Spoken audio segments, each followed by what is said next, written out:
Welcome everyone at the GRN's second round webinar for June on disabilities in reading. The first round webinar of GRN for June spotlighted USAID work on inclusive education, and it also highlighted All Children Reading Initiative, which focused on supporting hard of hearing and deaf children in Morocco. Today's webinar will focus on the opportunities and challenges for implementing programs for children with disabilities in reading. We are happy that we have two presenters. Our first presenter is Natasha Graham from UNICEF. She will provide insights on the UNICEF work on inclusive education and opportunities and challenges available for implementing programs on inclusive in reading. Natasha Graham is an international expert in disability and inclusive development, focusing on education of children with disabilities. Having worked for Global Partnership for Education Secretariat, the World Bank, and the Organization for Economic Cooperation and Development on issues related to inclusion of children with disabilities in education, childhood disability screening, and service provision, she is now working with UNICEF headquarters supporting education section in the area of inclusive education for children with disabilities. He has worked with many governments and international agencies on designing, monitoring, and evaluation inclusive education programs. She has extensive experience working in East Africa, South Asia, and Southeast Asia, and the Pacific, focusing on understanding the needs of marginalized children and those excluded from education. She holds a master's degree in public administration, specialized in international education policy from the Monterey Institute of International Studies, a graduate school of Middlebury College. A native of Russia, she is a global nomad and an advocate for most excluded. Natasha, you are welcome. Our second presenter is Rebecca Rhodes from USAID, who will provide an overview of USAID strategies, goals for disabilities in reading. Rebecca Rhodes is a senior education officer with USAID. She provides advice on the design, implementation, and monitoring in African languages. She supports the agency efforts in the Middle East to improve reading for children with disabilities. Rebecca, you are warmly welcome. My name, who is speaking, is Aristarick Lyimo from GRN. I'll be moderating this webinar, and if time allows, I will have two questions to our presenters before we take questions from participants. Once again, I welcome all speakers and participants at this webinar. For all participants, if we have technology questions, you will type in the chat box, and we will address it as soon as possible. If it is a question to the speakers, type them in question and answers box. We will gather them and address them at the end.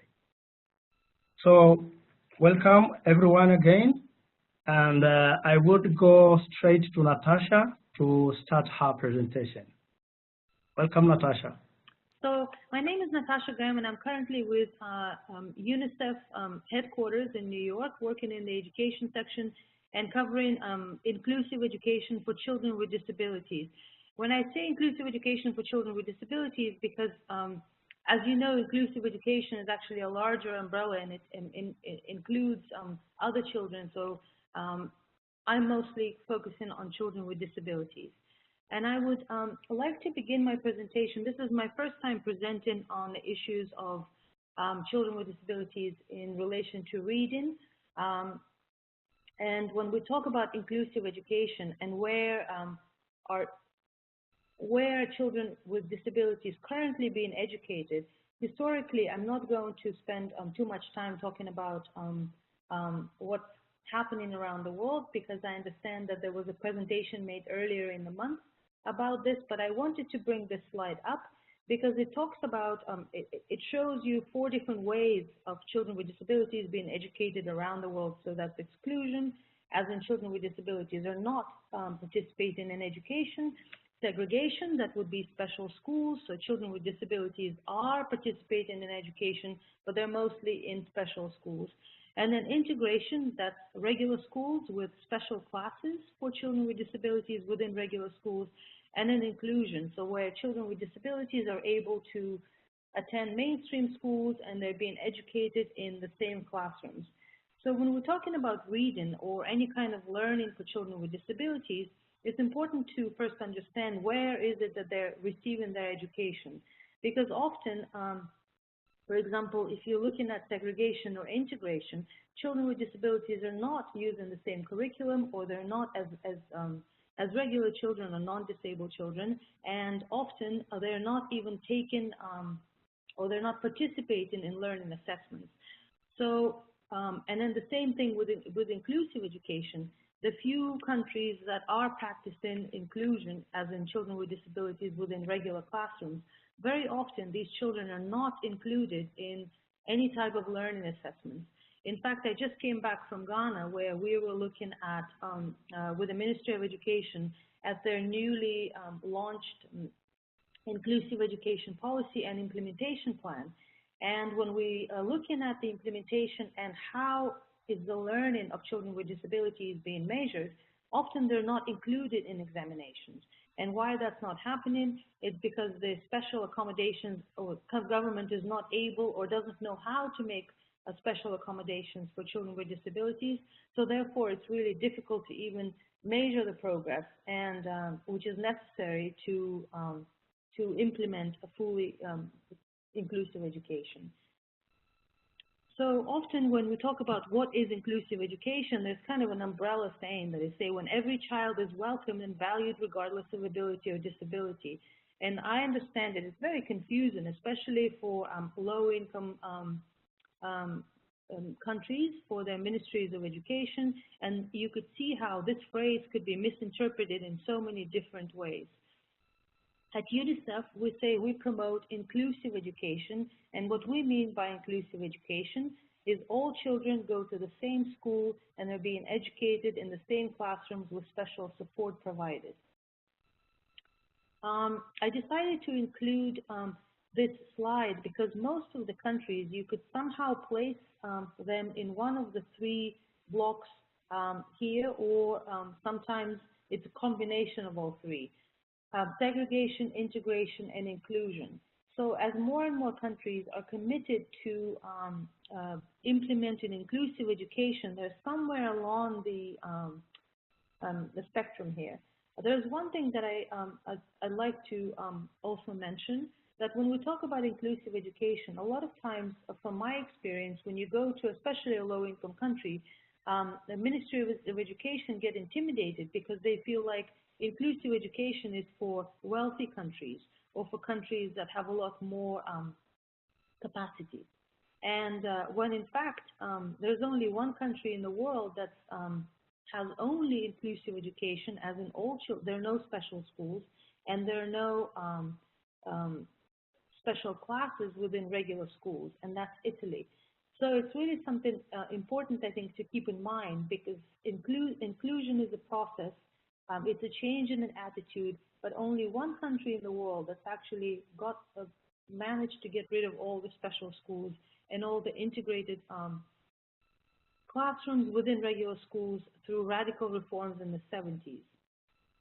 So when we at UNICEF try to encourage countries or support them in planning for inclusive education policies and action plans, implementation plans, set budgets aside, we always would like to remind them that they're not alone, and most countries are somewhere along the spectrum here. So the core features of inclusive education, I also don't want to spend too much time on this slide, because I understand that that was covered earlier in the month, but that's something within reading. When you're talking about any type of learning or accommodation for children with disabilities, it's the whole systems approach. So a lot of times when we are looking at provision of inclusive education, many countries say, okay, we're going to collect data and we're going to train teachers. But then when you look at what will it take actually to include children with disabilities in education, you have to have there are issues of access for children to actually get to the school, but then also access the curriculum. So, so when you talk about whole systems approach, you really need to look at different aspects of what it takes to include children with disabilities in education.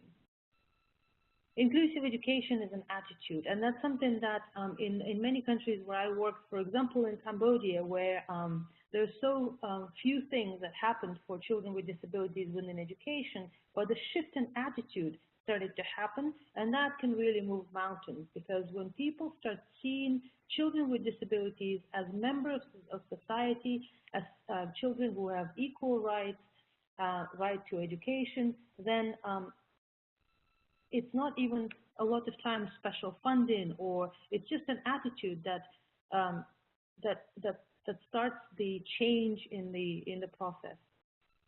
So when we're talking about inclusive education is an attitude, we have to understand, what does it actually mean? It means that doors to schools, classrooms, and school activities are open to every child, and they're afforded every opportunity to be included with their non-disabled peers. And if you could see here, and you think of the doors for schools to be open. So for example, when children with disabilities, say children with visual impairments, when they get to school, even if the school is required to take that child, but the school teacher is not open to it, the children are not, don't know how to include that child with a visual impairment, or don't want to, or the school administration is not supportive. So that's where attitude is really important, and it becomes important at all levels, whether it's at the Federal Ministry of Education down to the district level and then community level. And then the focus is on giving every child the help he or she needs to learn. So that's really an important point as well, because we're not looking at diagnosing the child as in the previous medical model of disability or understanding disability. We're looking at what type of support the child needs in order for he or she to learn. So a lot of times, of course, a teacher plays a really important role, but on top of having a teacher with specialized training, you need to make sure that the teacher has access to things that are being used in the classroom, to textbooks, to also a child has access to assistive devices. So we're basically refocusing from focusing on the child to focusing on what the child will need in order for him to succeed. We'll not go too much into historical context, but I wanted to leave these next couple of slides in my presentation, because it's important to not forget the history of exclusion and institutionalization, because in fact many countries are still, when we were doing a review of the information that was coming from our country offices at UNICEF, we found that in fact institutionalization is still happening of children with disabilities, and in some countries it's on the rise. As special schools are closing, more institutions are being opened, and those are specialized boarding facilities, and often they don't offer very little in terms of education for children with disabilities, but just something to keep in mind, the history of exclusion and institutionalization. Then lack of common definitions of disability, and we have inadequate data on prevalence. For example, if you look at household data, a lot of times disability prevalence is 2%, or 3%, 4%, very low, which makes it, the governments feel like it's not a priority, or it's such a small number, it's not something they need to focus on. High levels of stigma and discrimination, that's across cultures, different countries are experiencing this. And then rigid medicalized systems of assessment and labeling. For example, in countries where the health systems are not very robust, and children with disabilities are not getting the screening or assessment or access to assistive devices when they get to school. So for example, if a child with low vision, or the child who cannot hear well, gets to grade 1 and has never been assessed, and by the end of the school year, if the child is still in school, most of the times, and that's what I've seen a lot happen in Southeast Asia with with enrollment rates being in 90–95%, children with disabilities are all coming to school, but they're not able to stay in school, or they're labeled as slow learner, put in a slow learner category because assistive devices are not available. The emergent situation, also I left this slide because the UNICEF very heavily relies on the Convention on the Rights of a Child and a Convention on the Rights of Persons with Disabilities, and we also like to remind countries that most countries ratified the convention, and which means that they are committed to implementing inclusive education, because that's the Convention on the Rights for Persons with Disabilities actually calls for access to inclusive education for children with disabilities. Most countries we see now have initiatives to promote inclusive education, but then I'd like to go back to my first slide, where I talked about segregation and inclusive education, and then special schools, where it's often when countries say we are working towards implementing inclusive education, they don't always mean inclusive education in the way that is specified in the Convention on the Rights of Persons with Disabilities. Often inclusive education, but you actually, what's happening at the classroom level is children with disabilities may be going to the same school, but they're not educated in the same classroom. I will go quickly through this slide, that the institutionalization is still quite common, especially young children, and the rate is increasing in some countries. And one of the saddest things that I've seen is that the institutionalization in historical context, in the 70s and the 80s, a lot of children with moderate to severe disabilities ended up in institutions. But now we actually see higher rates of children with mild disabilities, for example, visual impairments or hearing problems, ending up in institutions, because we're in a way raising awareness about the situation of children with disabilities, so therefore they're being picked up and then sent away to institutions. And children with disabilities, as you know, are still widely excluded from education, and when they are included, often no adequate accommodations are being made, so they're included per se. They can come to school, they know that they can go to school, but once they get to the classroom, they're not being provided with support that's needed for them to succeed. So this is UNESCO's definition of inclusion. It's from 2005, and it still is very much stays the same, and that's the definition that we at UNICEF are using. Then the Convention on the Rights of the Child and CRPD. So a lot of the work that we're doing at UNICEF, we're very much embedding it into what is being defined in the convention. And I wanted to bring attention to the Article 24 on the Convention on the Rights of Persons with Disabilities. And there's now, we've adopted a general comment on what does it actually mean to provide inclusive education, which is quite a useful tool for advocating for development partners, for example, for advocating for inclusive education. What is needed?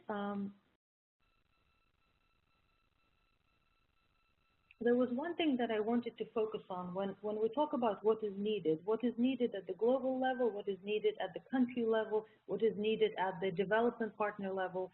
For example, there was a meeting of all the development, or many development partners working in inclusive education in Berlin in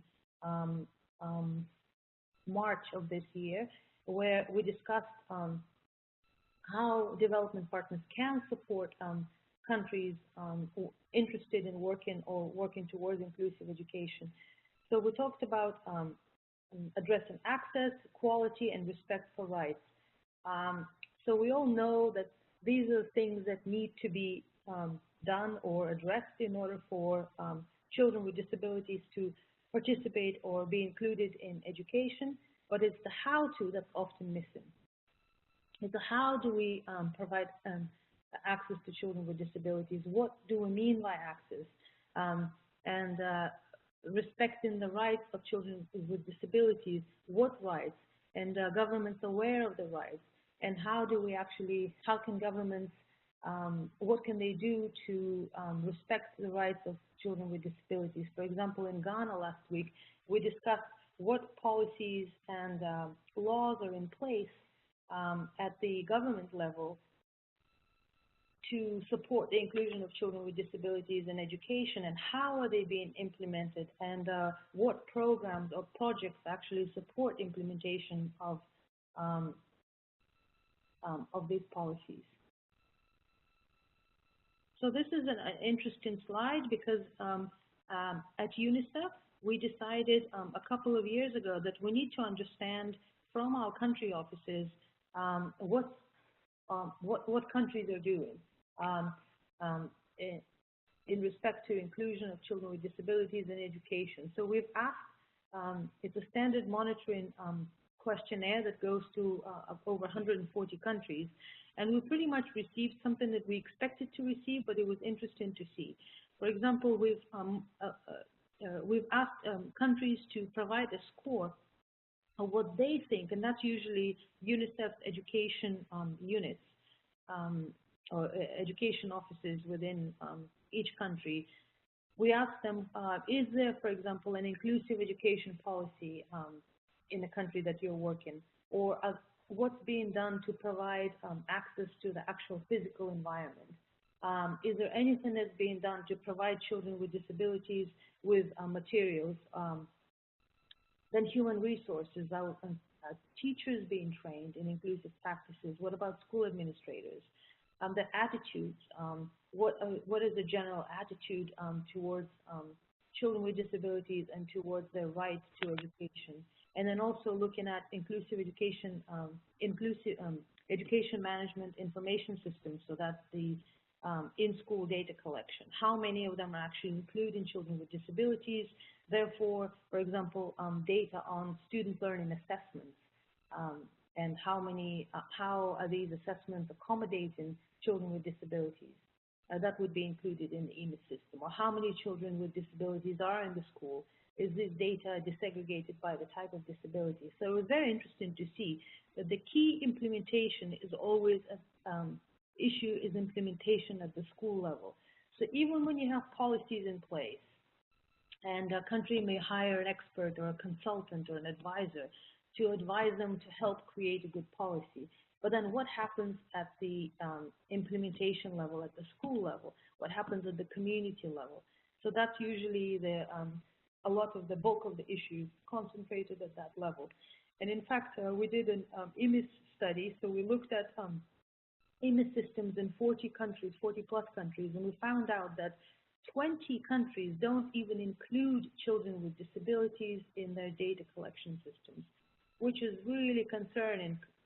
For example, when we're talking about measuring their reading, their inclusion in any kind of school activities, their access to school, do they come on a regular basis, do they drop out? Children with disabilities are often excluded completely from EMIS systems. So based on the information that we received from the countries, we decided to focus all of our efforts on 7 overall strategies. I know I'm running out of time, so I'm going to try to go really quickly. So you will have my presentation later, and if anyone has questions, you can ask me about specific things that we're doing for each of the 7 strategies. But we're working on around knowledge generation and data collection, dissemination of evidence and advice, development of guidance and tools, advocacy and promotion, partnerships, building capacity, and supporting implementation. And the actual, the bulk of the work we're doing is with the Global Partnership for Education, where we've created sort of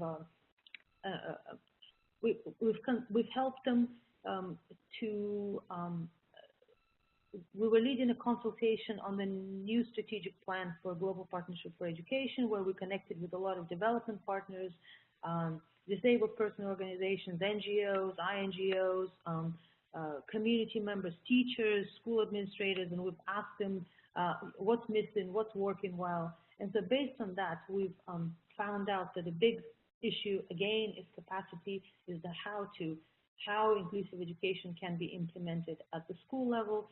So we've developed 14 technical booklets or webinars, in addition to webinars, on different topics. For inclusive education, we've now had them translated into a variety of languages: Arabic, Russian, French, and Spanish. We're now in the process of not simplifying, but creating a more a less dense version for low-income countries that are just starting, because the 14 technical booklets and webinars are targeting mostly middle-income or low middle-income countries. So we're creating a set of capacity-building materials for low-income countries. We've also produced an inclusive image guide, which is quite popular because a lot of countries are requesting guidelines on how and what should be done to include children with disabilities in image systems. We're also working at UNICEF with Mix 6, so that's the module on child function and disability, so that's the data collection. We've produced inclusive education program guidelines, and all of this, by the way, is available not just for UNICEF, but it's a global. All of these are global goods, so anyone is welcome to use them.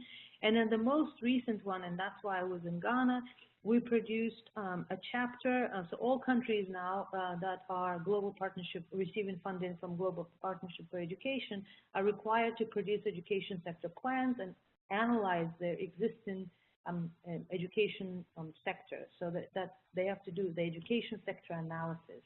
And we have produced a chapter on inclusive education of education sector analysis.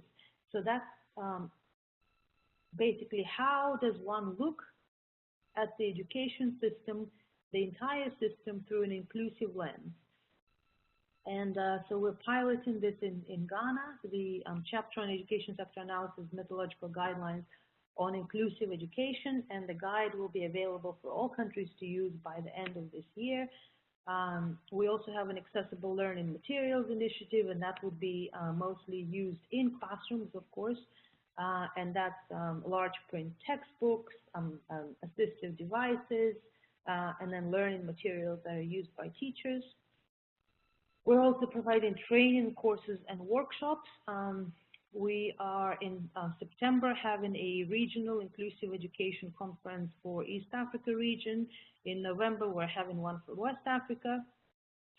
And we are supporting a number of countries in country offices that are supporting ministries of education and trying to come up with even a country strategy of what to do in that particular country.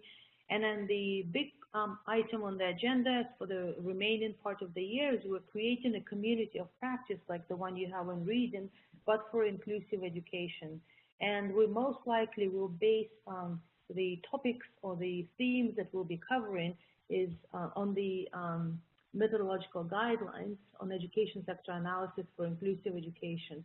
So that's several different sections, and we'll be providing training and capacity building events as part of this community of practice. I've included all the links and to everything that I talked about. I know it was a really brief overview, but I'll stop here with my presentation. Thank you very much.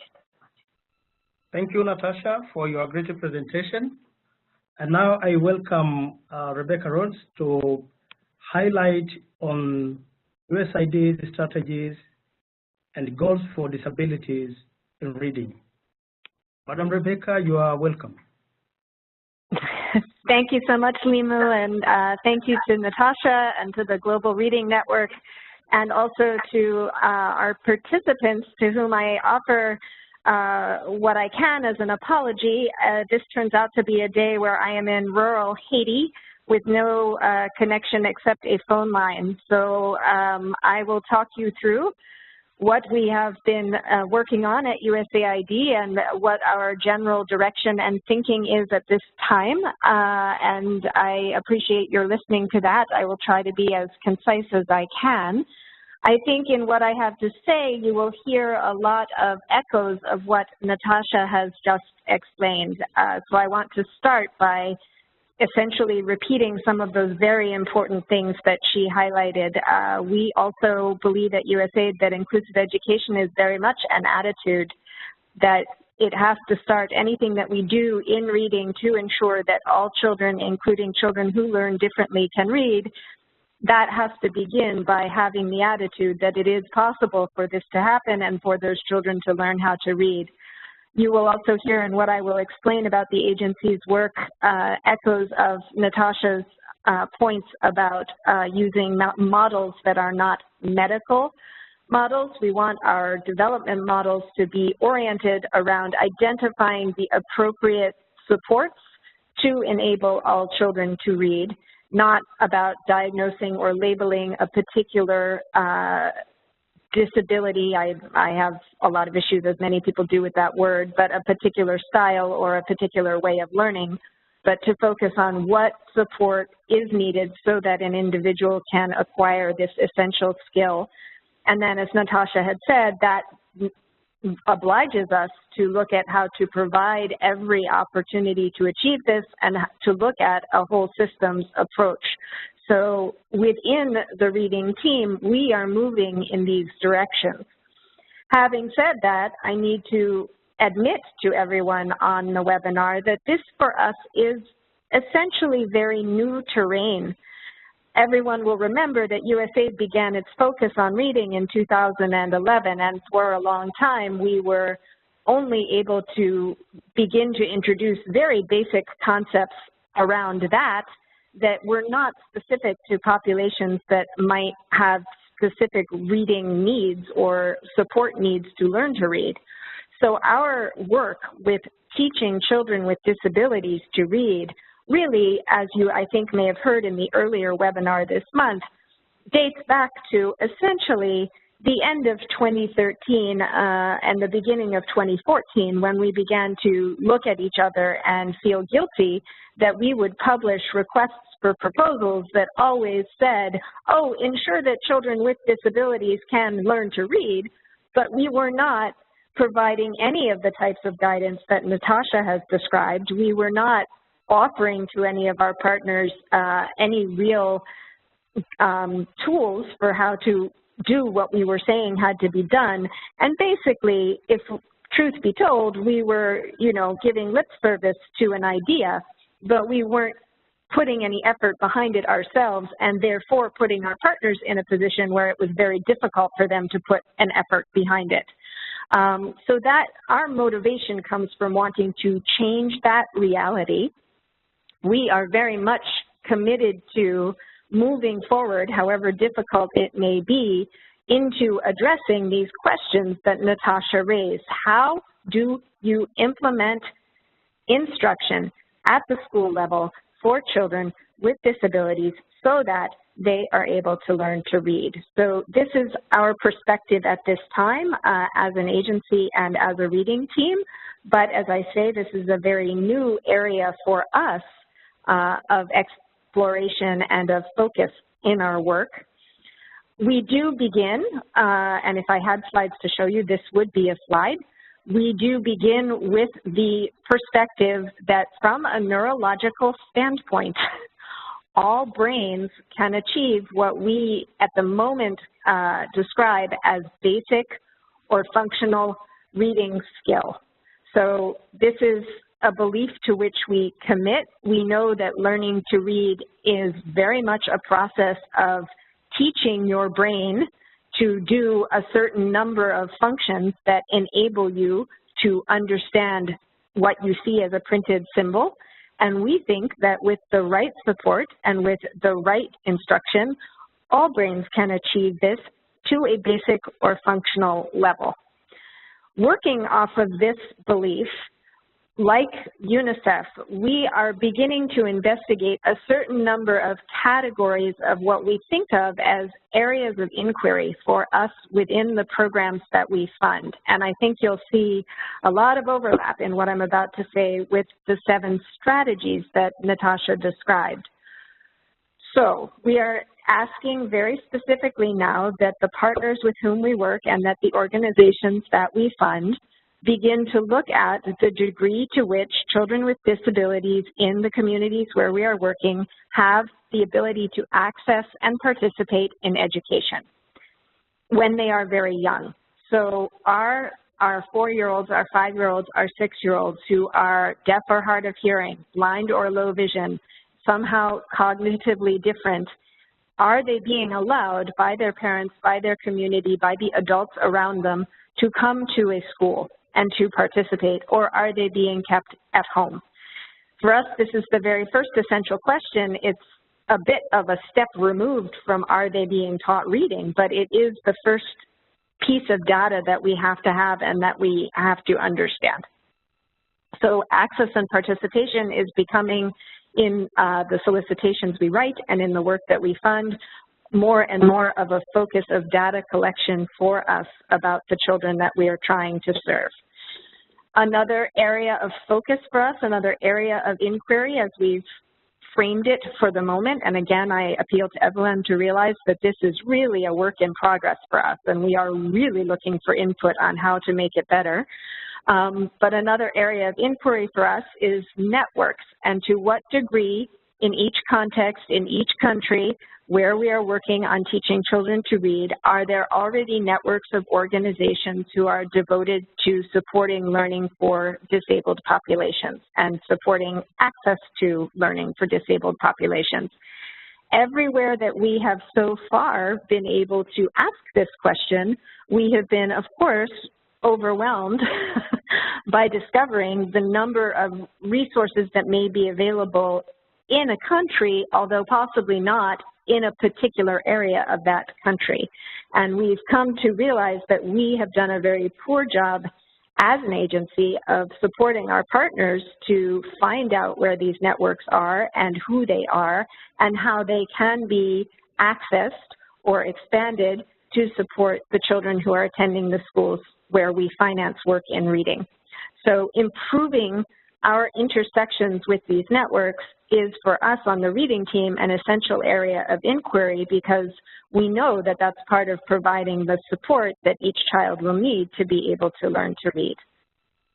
The next area of inquiry that I want to discuss is what we've labeled as the institutional capacity for needs assessment and response. And again, this links back very much to what Natasha described as a whole systems approach. So if I am, let's say, for example, in Haiti, one of the things I need to understand is how has the Haitian ministry understood and interpreted the kinds of conventions and laws that may be in effect in the country, and how have they then built or not built any capacity to assess student need in terms of what supports are required to teach reading and to respond to those needs. And we're developing tools, we're beginning to develop a set of tools around this. I think one of the tools that you've heard described in some detail is the early grade reading assessment for deaf children, which I know has been highlighted in the discussions on our work in Morocco.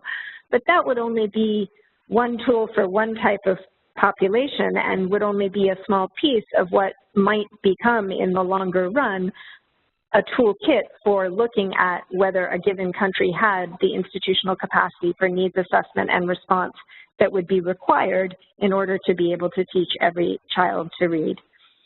Our next area of inquiry, not surprisingly, is teacher and administrator preparation and training. This links directly back again to the 7 strategies that Natasha mentioned and to the work that UNICEF is doing on guidance and tools.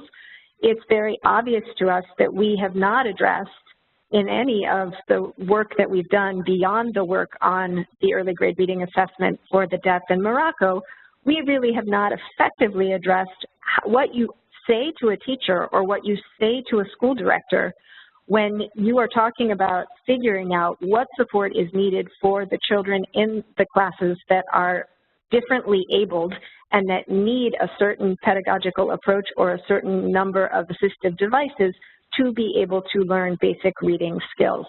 And we have to really all take responsibility for going back through our teacher and administrator training support modules and figuring out what we are going to include in them so that there are some really clear, helpful guidelines for the people who are in the school context attempting to provide this instruction in reading to children who have different sets of abilities.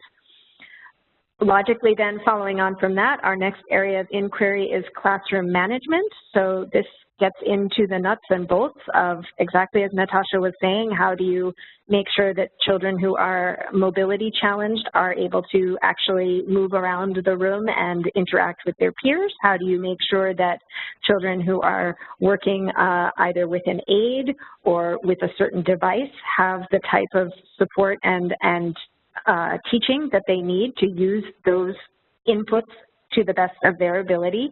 And how does somebody who is the head teacher of that classroom actually manage these interactions such that the instruction and learning can occur for all who are present? And again, these are all these areas of inquiries that I'm listing are ones that, you know, to admit to everyone here, we've literally, you know, kind of scratched on the backs of envelopes and have begun to use as a structure for guiding an agency-led inquiry into these areas so that we better understand how we can use resources to support this work. The next and last area of inquiry, but most important, I think, that I would highlight here is our area of inquiry around pedagogy. And so what does this teaching really look like? We have a few things identified that we are trying to roll out in a few programs, and we're very much in a testing and evaluation mode around those. Clearly for us in the reading domain, the very first thing that we recognize has to be in place is that there does need to be a strong core reading program in the country. You need to have reading instruction occurring for children in general already. And of course, as we all know, we have many contexts where that is not yet truly functional and happening. But you need to get that introduced because you can only identify children who are differently abled and having difficulty learning to read once you know that you have introduced a reading program that by and large is evidence-based and follows research to a sufficient degree to be able to teach a good portion of the children to read. It's only once you have that in place that you can begin to differentiate and recognize which are the children that need the additional support or different instruction to master the same skills. So our ideas around pedagogy include introducing these very evidence-based, clear, simple, scripted reading programs, identifying which children are not able to profit from those in the ways that we would want, and then orienting resources to either provide them with the correct assistive devices, provide them with the aids, or provide them with the instructional routines that will enable them to learn to read. And when we talk about those instructional routines, we're talking about such ideas as increased time to repeat and practice skills. We're talking about skill-based grouping, which has been shown for certain children, mostly unfortunately in Western contexts, to be very effective in terms of helping those with some type of learning disability to learn to read. We're talking about very directed and heavily scripted objectives-based instruction so that each reading objective can be broken down into the smallest possible units, and that then those units can be walked through with those children either by the classroom head teacher or the classroom head teacher working with an aide or a parent volunteer who is able to come in and to go over those particular reading units with the particular children who have been identified as needing them. And these are things that even in very well-resourced contexts do not always go well, and so the challenge in front of us in the programs that we're designing and funding is to introduce and then monitor some of these pedagogies so that we can really, in this area of inquiry, understand what is the best investment based on context and based on need And, you know, I think everybody has heard me say, having worked on this only for essentially a little over a year, we're very early on in this inquiry, and we're really looking to expand our understanding of this as we move forward in our reading team and in our agency. And then once we think of these, once we step away from the areas of inquiry and think of project work in general, you know, our clear priority here on our team is to acquire enough data about these investments so that we are able to say something clear about the processes used in the different programs and the outcomes achieved so that we can continue to improve the sorts of guidance and toolkits that one might want to produce to discuss these very particular portions of the pedagogical models. And that those pieces of guidance would then become a complement to guidance offered about other systems level questions. So what is actually happening now for us is that we have the work that you've heard about in Morocco with the use of the early grade reading assessment for deaf children. That work has also been expanded to Rwanda, and we have several other countries that are interested in using that. And then just this past 2 months, we have issued new awards in Cambodia, Nepal, and Malawi. And those 3 awards are structured to try to capture these areas of inquiry and to try to capture these opportunities for intervention, such that there is an institutional capacity piece of each of those awards where the awardee is asked to look at the degree to which the ministry and the system as a whole is able to operationalize agreements and understandings and commitments around inclusive education and education for children and people with disabilities.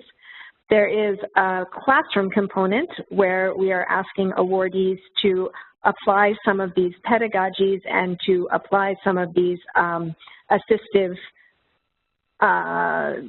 techniques. I don't like the word techniques, but these assistive,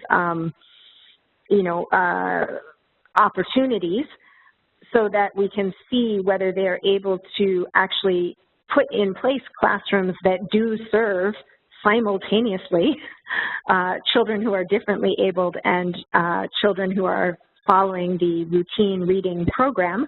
And then in each of those 3 awards, there is also a family and community component where what we're looking for, obviously, is data on what can be done in the communities and in the families to really begin to advance this idea that inclusive education is an attitude and that learning to read is something that everybody can learn to do to at least a basic or functional level, and that families and communities have a responsibility and a role to play in assisting all children to achieve that. And we're trying to see what each of those awardees will propose and what they will succeed in doing in terms of working with families and communities around those ideas. So if we then take one further step back and think about all of these things and think about the areas of inquiry being children's access and participation, connections between schools and classrooms and networks of support for people with disabilities, the institutional capacity for needs assessment and response so that everyone can learn to read, teacher and administrator preparation and training so that everyone can learn to read, classroom management, how-to tools and guidance so that reading instruction can be organized for all, and then pedagogy so that there is an appropriate pedagogical input for each child. What we're trying to do as an agency is to answer a pretty complicated question, which is what are the investments in each of our contexts that are most effective for improving reading outcomes for differently abled children? And what do we do to help our partner ministries and to, as an agency, commit funding, recognize the reality of the given costs behind this work, and analyze those costs and seek just-in-time solutions for them, rather than pretending that they can be sort of an add-on at the end in a paragraph to a given piece of work. We're also trying, as we move forward with this, to respect some of the principles that Natasha listed earlier. For example, within the disabled community, the principle of nothing about us without us.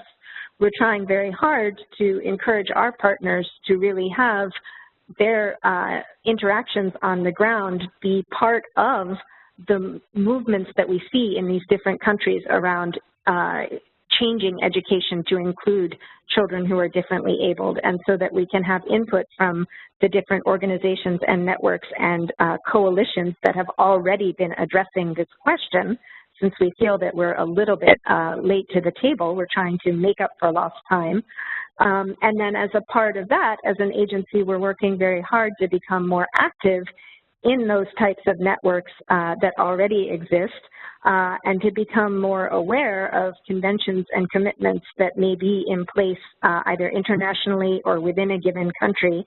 And so that our job is to then look at our own resource allocations and the allocations of resources within our partner governments, so that we really can align the monies that are needed to ensure that the reading instruction that is provided reaches every last child. So that's a very long way of talking you through how we're thinking about this as an agency, talking you through where we're trying to apply this work in Morocco, Rwanda, Cambodia, Nepal, and Malawi, and recognizing for you that we are very much in the middle of this work. It is a work in progress, and we consider ourselves fortunate to, be connecting better with Natasha and UNICEF and potentially the GPE and certainly other donor organizations and partners on these questions, because we won't really achieve our mission without delving into these details and coming up with some clear answers for how we spend our money as a donor agency, and then the type of evidence-based work that we can build on the ground in our different areas of inquiry. So I'll stop there for now and turn it back over to you, Lyimo. And I'm happy to take questions, or if anything was unclear, I'm happy to try to clarify from here in rural Haiti. Thank you, Rebecca, for your wonderful presentation. It was very nice to hear from UNICEF and USAID at this webinar. I will skip my section of asking some questions to you, and I would like to go straight to the question which has been asked by the participants due to time limit. And so far we have a question from Julia McGowan. She's thanking Natasha for his presentation, and she's saying she's an inclusive education technical advisor for Handicap International. She's asking, do you know when the new module on barriers will be out? I'm already promoting the use of the child module. This is the question from Julia. Let me see if there's another question before we go to that. Another one is a comment. So Natasha, can you respond to that question? Hello, can you hear me? Yes, I can hear you. Okay, great. The guidelines on barriers, you're talking about the assessed and inclusive environment, I believe. We have the draft module now. It hasn't been tested. So I'd be happy to share that, but yes, I think the idea was for MIX to test it first, and it hasn't been done yet. And in fact, we were trying to use to see if we can include that as part of the EMIS assessment in Ghana. So I'd be happy to share the actual document, the guide, the questions, but it hasn't been properly tested yet, so we cannot say that these are all the final questions. Okay, thank you, Natasha. I don't see another question, but maybe I read this comment that this is from Jerry Minders. This is the most refreshingly candid and thorough presentation on inclusive education that I have ever heard from USAID in the past 2 decades. Thank you, Rebecca, and the team that has been assembled to put this forward. So that's a comment from one of our participants. Yes, there is another question here. Oh, what does it say? Yes, this is from, sorry, let me pick. Thank you for presenting, Rebecca. In regards to EGRA for hearing impaired and the sign language teaching tools, when will those be available for general use in Morocco? And how can these tools be accessed? This is a question to Rebecca. That's an excellent question, and we are moving forward as quickly as we can with that. Our plan is to finish the pilot test that's happening in Rwanda just now, and then we will have a little bit like what was described by Natasha. We will then have a French and Arabic and an English and a Kinyarwanda version. And those we hope will be something that, in fact, the Global Reading Network will be able to post and make accessible for the public. We're hoping by the beginning of probably September or late September. We just need a couple more months to finish that up. Thank you. Thank you, Rebecca. I don't see another question, and our time is over. So I would like to thank very much the two presenters, Rebecca and Natasha, and also all participants who have attended to this webinar. So we welcome you again in the following webinar, which will focus in fragile in reading context. So visit our Global Reading Network website to take note of the dates and also who will present and who will be our discussant. Thank you very much for your presentation. In case we receive more questions regarding our webinar today, we will send them to our presenters, to Rebecca and Natasha, for answers, and then we will post them to our blog, to GRIN's blog. Once again, thank you very much. I wish you all the best. Enjoy your work. Thank you, Lyimo. Thank you, Natasha, and thanks, everyone. Thank you.